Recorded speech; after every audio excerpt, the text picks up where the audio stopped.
Hello everyone. I'm going to be present my PowerPoint for clinical supervision in healthcare.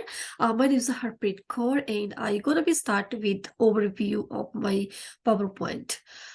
So in the PowerPoint, clinical supervision has become one of the firmly established prospects regarding the nursing framework in Australia. At the same time, GDM et al. Argued that the practice is one of the features that require standard practice procedure for all nurses, a point of view that has been supported by the State Nursing and Midwifery Accreditation Council.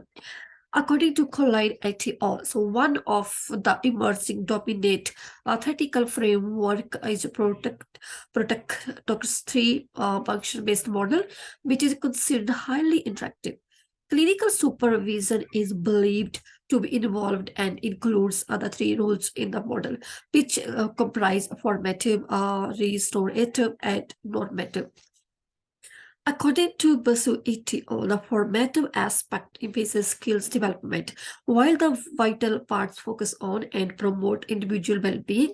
Lastly, the normative parts address specific responsibilities, professional standards, and customs. This strategy also involves the management of work-related stress conditions. It is adopting clinical supervision that helps to guide practice and help to aid in the assessment of various situations. Um, Multiple advantages of clinical management can help test and create growing consensus on how clinical supervision might be structured and evaluated. Next one is going to talk about Protector's three function models. The model chosen for this presentation is Protector 3 function model, one of the well-known framework that distinguishes itself by implying three different areas at which it is monitored. The model presents three major components like of the first component is known as normative, as I have explained in the beginning. So now I want to be explained a bit more. So which focus on and emphasizes the managerial elements and factors of a learning process. For example, fundamental education and ongoing development and professional development.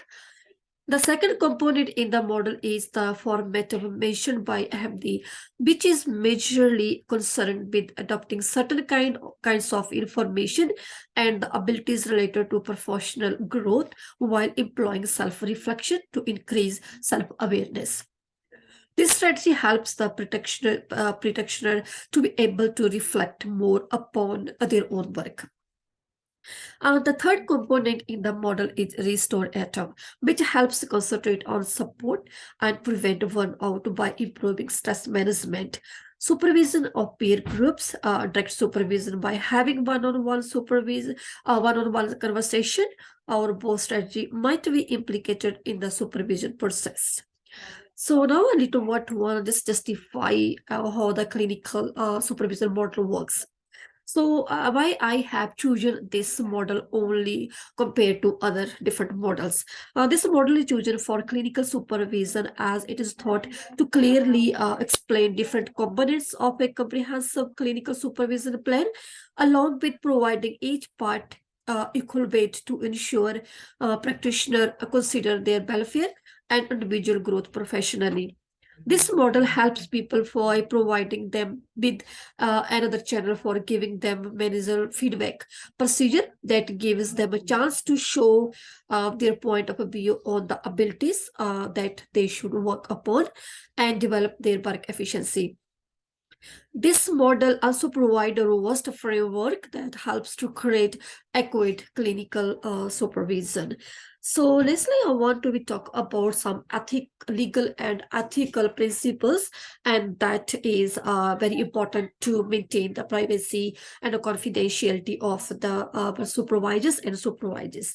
Client confidentiality must always be upheld during clinical supervision. Any client information discussed during supervision sessions must be kept completely secret, and both the supervisors and supervisors are responsible for this. It's not on one side. Both sides need to be ensure they are managing both confidentiality. So what is the plan? So how we can be maintain that one? So maybe there is different things we can manage, so they need to be openly communicate with each other what they need to do.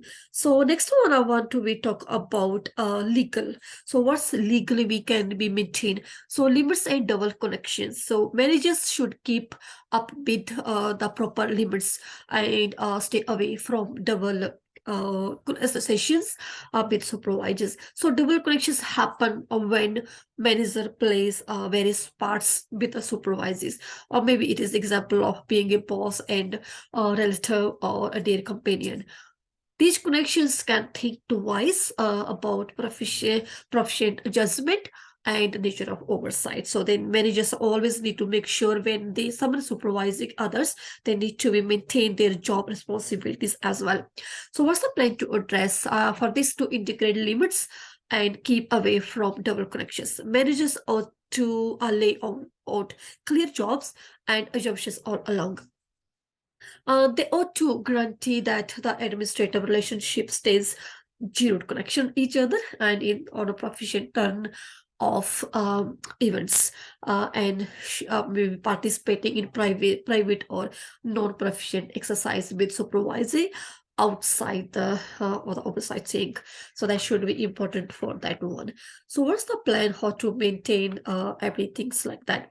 So it is really important that supervisor agree with the specific terms and conditions, along with the considering how different supervision strategies can be implemented. So for that, I need to make sure when I am organizing a meeting with my supervisors, I need to be go through different things, need to be planned how I can meet, when I can meet, so what's their roles and responsibilities, how they need to share all the information in the first meeting. So to implement such as applying a virtual learning process that is associated with that contact, also recording various supervisors practice that has been followed. Health providers or the supervisors, all the health professionals must make sure that the managers who are involved along with the staff managers are aware of the practices. So what's going on, what should be happen during their clinical supervision. The higher authorities must review different procedures implicated in clinical practice to ensure that it has not vanished and it's not like just going away from the supervising. So it should be like basically the critical patient by different, it should be clinically supervised and involved, like they need to make sure how having advanced knowledge and development of practical skills to help improve the clients and the patients care. So it also helps to reduce the level of stress and that might be associated with the patient and the staff members. It is gaining knowledge and creating awareness that helps solution related to clinical problems. Also, I think it's other benefits for planning, good planning, and have a meeting with the supervisors, implementing better strategies and implementation about clinical supervision that helps to create multiple roles for the nurses and improve their practices in the clinical learning. Also, I'm just thinking like as a clinical supervisors, it is very important to have the standards of practice that benefits for the nurses and the advantage in the clinical framework as well. So in through this presentation, I try to be use my protector model, so which helps to evaluate the main factors that involve clinical network structure. So this model also proved to be a practical framework to help build a strong relationship between the three functions. The practitioner are open to reviewing any change that may be applied in the clinical safe practices. Thanks for listening to me.